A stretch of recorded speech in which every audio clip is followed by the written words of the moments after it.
हमारे विभिन्न ज्ञानवर्धक कार्यक्रम देखने के लिए आप हमें अभी सब्सक्राइब करें, बेल आइकन को प्रेस करें ताकि आप देख सकें हमारा कार्यक्रम सबसे पहले। और अधिक जानकारी के लिए फेसबुक पेज को लाइक करना न भूलें। जय माँ इंद्राक्षी। इंद्राक्षी धाम में दर्शकों आप सभी का हम हार्दिक स्वागत करते हैं। आज के दिन जिन जातकों का जन्म दिवस है, मैरिज एनिवर्सरी है, उन सभी को हमारी तरफ से बहुत बहुत शुभकामनाएं। आज का पंचांग 5 सितंबर सन 2020 दिन शनिवार, आश्विन मास, कृष्ण पक्ष, संवत 2077, तिथि तृतीया, नक्षत्र रेवती, राहु काल 9 से 10:30, दिशा शूल पूर्व दिशा।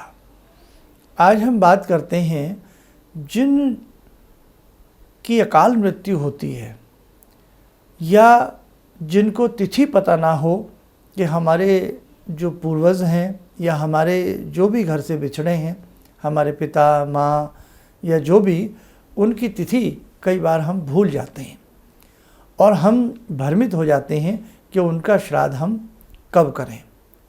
इस प्रकार की बहुत सारी भ्रांतियाँ अनेकों लोगों के मन में अक्सर रहती हैं। तो देखो, हमने अपने श्राद्ध विशेषांक में भी बताया था, ऐसे बहुत परिवार हैं और ईश्वर ना करे किसी के परिवार में अकाल मृत्यु हो। अकाल मृत्यु किसे कहते हैं? व्यक्ति को कोई बीमारी नहीं है, कुछ भी नहीं है, सब कुछ अच्छे से है और अचानक व्यक्ति का एक्सीडेंट हो जाता है, जवानी में एक्सीडेंट हो जाता है, अचानक व्यक्ति दुनिया से चल बैठता है, पानी पीते पीते मृत्यु हो जाती है, रात को सोता है, सुबह उठ नहीं पाता है। अनेकों भांति से व्यक्ति की अकाल मृत्यु होती है। तो अकाल मृत्यु जिन व्यक्तियों की होती है, उन लोगों का भी श्राद्ध अमावस्या में ज़रूर किया जाए। हालांकि बहुत लोगों को उनकी तिथि याद होती है कि उस तिथि में उनकी अकाल मृत्यु हुई, उन्हें दाग दिया गया, मुखाग्नि दी गई, तो उस तिथि में वो उनका श्राद्ध करते हैं।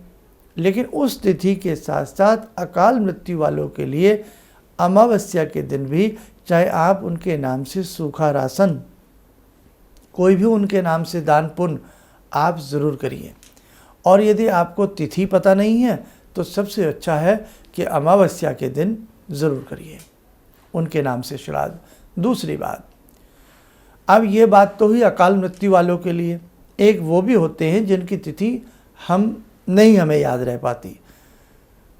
तो जिनकी तिथि आपको याद नहीं है कि आपके दादाजी या जो भी, वो किस तिथि में हम उनका श्राद्ध करें, ऐसी स्थिति में सर्व पितृ श्राद्ध अमावस्या तिथि में किया जाता है। ठीक है, उस स्थिति में आप अमावस्या में श्राद्ध करें। एक बात और, किसी के परिवार से, उनके परिवार के बुजुर्ग या जो भी, वो अभी अभी गुजरे हैं और उन्होंने उनकी बरसी भी नहीं की है, तो जब तक जो व्यक्ति अभी अभी गुजरा है उसकी बरसी भी नहीं की गई है और श्राद्ध आ गए हैं, तो क्या ऐसी स्थिति में उसके नाम से श्राद्ध किया जाए? नहीं, उनके लिए अभी श्राद्ध नहीं किया जाए। उनके नाम से जो श्राद्ध होगा उनके लिए वो अगले साल होगा। समझे आप?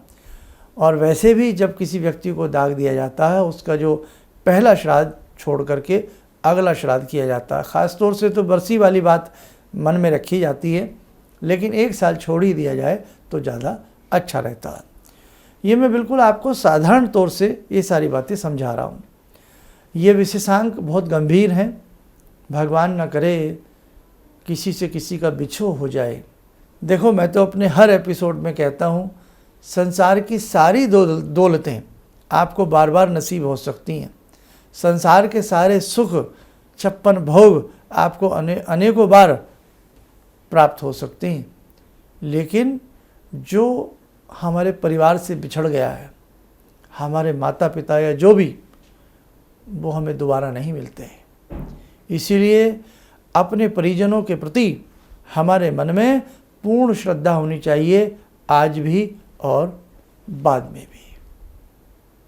जीते जी भी हमारा दायित्व बनता है कि हम उनके निमित्त पूर्ण श्रद्धा अपने मन में रखें और हमारे ऋषियों की यही सोच थी कि बेटा जीते जी भी उनके प्रति पूर्ण श्रद्धा रखना, और जब वो संसार से चले जाएं, दिवंगत हो जाएं, उसके बाद भी उनके लिए पूर्ण श्रद्धा रखना। तो जो अकाल मृत्यु से पूरे होते हैं या जिनकी तिथि हम भूल जाते हैं, ऐसी स्थिति में हम अमावस्या के दिन श्राद्ध करें। बाकी कई बार परिवार में कई भाई होते हैं। अब बड़े भाई जो होते हैं वो श्राद्ध का कर्म करते हैं, लेकिन आजकल सब अलग अलग रहते हैं। तो ऐसी स्थिति में अगर आपका मन है कि भाई पिता तो मेरे भी हैं और पिता आपके भी हैं, माँ मेरी भी है, माँ आपके भी हैं, तो आपके अगर 3 भाई हैं तो 3 भाई भी श्राद्ध माता पिता के निमित्त अपने अपनी परिपाटी के रूप में कर सकते हैं। कोई दोष नहीं है, कोई, मेरी बात को ध्यान दें, कोई दोष नहीं है। और यदि आप एक छत के नीचे रहते हैं, इकट्ठे रहते हैं, साझा चूल्हा है, एक रसोई है, तो फिर जो बड़ा भाई है वो ही श्राद्ध करे और बाकी जितने भी घर के छोटे बेटे हैं वो उसमें हाथ बटाएं और ब्राह्मण से आशीर्वाद लें, और जो भी आपका अपनी तरीका है उस तरीके से करें। लेकिन अगर परिवार अलग अलग चले गए हैं, दूर दूर बस गए हैं, तो ऐसी स्थिति में छोटे भाई भी श्राद्ध ज़रूर करें। इस चीज़ से मुंह न चुराएं। हमारी प्राचीन परंपराएं हर हालत में हमें माननी चाहिए। प्राचीन परंपराओं के पीछे अंधविश्वास नहीं है, एक बहुत बड़ा विश्वास है। और यदि ये विश्वास आपको होगा तभी ये विश्वास आपकी आने वाली पीढ़ी को होगा, आपके घर में छोटे बच्चों को होगा। हम कहाँ से सीखते हैं सारी बातें? हम सीखते हैं अपने माता पिता से। हमारी मम्मी ऐसा करती हैं, हमारी मम्मी ऐसा किया करती थी, हमारे पिता ऐसा करते हैं, हमारे पिताजी दादाजी ऐसा किया करते थे। अब ना वो दादाजी ने किया, ना वो पिताजी ने किया और ना आप कर रहे हैं, तो फिर एक परंपरा समाप्त हो जाती है और आने वाली हमारी नस्लें ये सब बातों को तकियानुसी, इन सब बातों को अंधविश्वास की कसौटी पर कस देती है। इसलिए आपको जागना होगा। बच्चे सुने ना सुने, उन्हें सुनाना होगा।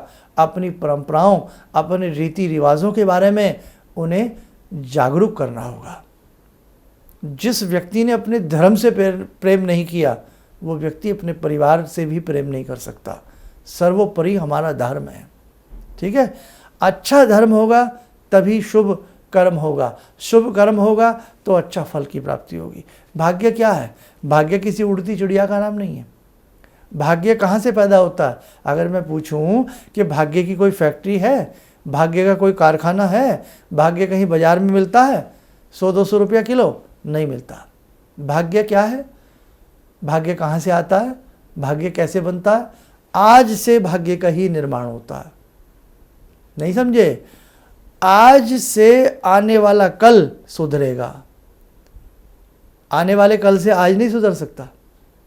अब कल क्या हो वो बाद की बात है, लेकिन आज तो हम दुखी हैं ना, आज तो हम पीड़ित हैं ना। तो जिसने अपना आज सुधार लिया, जिसने आज अच्छा कर्म कर लिया, तो आज से ही भाग्य का निर्माण होता है। एक बच्चा आज नहीं पढ़ रहा, किताबों से मुंह मोड़ रहा है, माता पिता की सुन नहीं रहा, फेल हो जाएगा। भाग्य कैसे बनेगा? एक किसान खेत में पसीने बहाने से डरता है, निराई गुदाई से डरता है, कैसे फसल आएगी? क्या होगा? तो आज का पुरुषार्थ, आज की मेहनत हमारे भाग्य को जन्म देती है। समझे आप? इसलिए आज जो भी आपको अपने अच्छे कर्म करने चाहिए, चाहे वो भी हमारी परंपराएं हैं, रीति रिवाज हैं, व्रत उपवास हैं, जो भी हैं, इनसे हमें मुंह नहीं मोड़ना। आप कौन सिखाएगा हमारे बच्चों को? कोई लंदन से नहीं आएगा हमारे बच्चों को सिखाने के लिए। हमें दायित्व लेना पड़ेगा अपने परिवार का। अब वो ज़माना नहीं रहा, अब वो ज़माने बदल गए, अब सब कुछ बदल गया। अब आपको कहीं कुछ नहीं मिलने वाला, आपको अपने लिए अपने कदम उठाने होंगे। भगवान श्री कृष्ण ने भी अर्जुन से कहा था युद्ध के मैदान में कि हे अर्जुन, गांडीव उठाओ। तो कहने का भाव कि बहुत सारी चीज़ें हैं कि हमें अब अपनी सोच में बदलाव लाना होगा, हमें अब अपने धर्म के प्रति जागरूक बनना होगा। बस मैं आपसे ज़्यादा नहीं कह सकता, कहीं आपको बुरा न लगे। हमारे ऋषियों ने जो बीजारोपण किया, हमारे ऋषियों ने जो हमें शिक्षा दी और जो शिक्षा दे करके वो ग्रंथों में उसे हस्तलिखित कर गए, हमें उस शिक्षा को मानना ही मानना है। आइए दर्शकों, समय हो चला आज की ध्यानमाला का। आज की ध्यानमाला में जुड़ते हैं बाबा हनुमान जी से। ॐ अतुलितबलधामं हेमशैलावदेयं धनुजवनकृशानु ज्ञानिनामग्रगण्यं सकलगुणनिधानं वानराणामधीशं रघुपतिप्रियभक्तं वातजातं नमामि। मनोजवं मारुततुल्यवेगं जितेन्द्रियं बुद्धिमतां वरिष्ठं वातात्मजं वानरयूथमुख्यं श्रीरामदूतं शरणं प्रपद्ये। श्रीरामदूतं शरणं प्रपद्ये। रामाय रामभद्राय रामचन्द्राय वेदसे श्रीरघुनाथनाथाय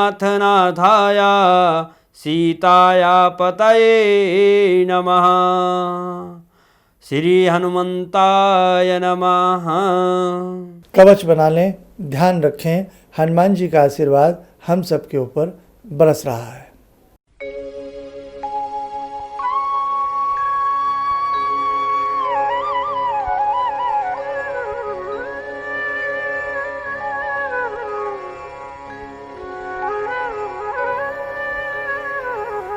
ओम बोलते हुए नेत्र खोलें, सामान्य हो जाएं। दर्शकों, 2 एपिसोड हमने श्राद्ध के ऊपर पहले भी दिए हैं। एक श्राद्ध विशेषांक, उसे आप सुन सकते हैं, और एक एपिसोड हमने बनाया था कि क्या श्राद्ध पक्ष में पूजा पाठ कर सकते हैं। बहुत लोगों को वहम है पूजा नहीं करनी चाहिए, दीप नहीं जलाना चाहिए, तो ये बिल्कुल भ्रांति है, ये सोच बिल्कुल गलत है। उसके लिए आप हमारा एपिसोड फेसबुक पे भी देख सकते हैं, कहीं भी देख सकते हैं। और हाँ, हमारे फेसबुक पेज से भी आप जुड़े रहिए।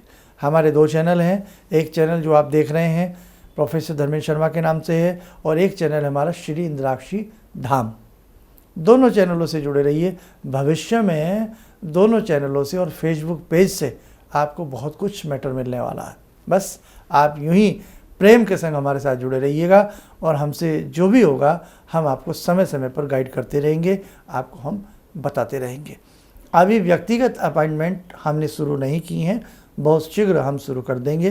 फ़िलहाल जो भी हमसे परामर्श लेना चाहते हैं, चाहे आप यहाँ रहते हैं या विदेश में रहते हैं, कहीं भी रहते हैं, उसके लिए फ़िलहाल हमारी कॉल अपॉइंटमेंट, टेलीफोनिक अपॉइंटमेंट की ही फ़िलहाल हम सुविधा दे पा रहे हैं। इन्हीं शब्दों के साथ हम अपनी वाणी को विराम देते हैं। जय माँ इंद्राक्षी। गुरु जी से मैं तब से जुड़ा हूँ जब से वो एक चैनल आती थी P7, उसी से मैं जुड़ा हुआ था। और गुरुदेव से हमारी जब मुलाकात हुई तो मैं आश्चर्यचकित रह गया जब उन्होंने हमसे बताया कि आपके साथ ऐसे ऐसे हुई। तो मैं इतना आश्चर्य हो गया कि इन्हें कैसे मालूम, और इतना बढ़िया इन्होंने बताया, जिसके वजह से मैं आज तक उनसे प्रभावित हूँ। और इनका बताने का शैली वगैरह इतनी बढ़िया है जो हम अपने क्लास के टीचर से भी उतना बढ़िया नहीं समझ पाते थे। ये हमें बहुत पसंद आई। और दूसरी बात कि इनके साथ जितने भी मैं जब से जुड़ा रहा, जो भी समस्या आई, मैं बहुत ही अच्छा तरह से मेरे सॉल्व होते चले गए। और आज तक मैं उनके आशीर्वाद से मैं बहुत सुखी हूँ। किसी भी समस्या के समाधान के लिए मिले प्रसिद्ध हस्तरेखा एवं वास्तु विशेषज्ञ प्रोफेसर धर्मेंद्र शर्मा जी से। नोट: शिविर में भाग लेने हेतु एवं व्यक्तिगत रूप से मिलने के लिए कॉल करने का समय सुबह 10 बजे से शाम 6 बजे तक। हमारे विभिन्न ज्ञानवर्धक कार्यक्रम देखने के लिए आप हमें अभी सब्सक्राइब करें, बेल आइकन को प्रेस करें ताकि आप देख सकें हमारा कार्यक्रम सबसे पहले। और अधिक जानकारी के लिए फेसबुक पेज को लाइक करना न भूलें।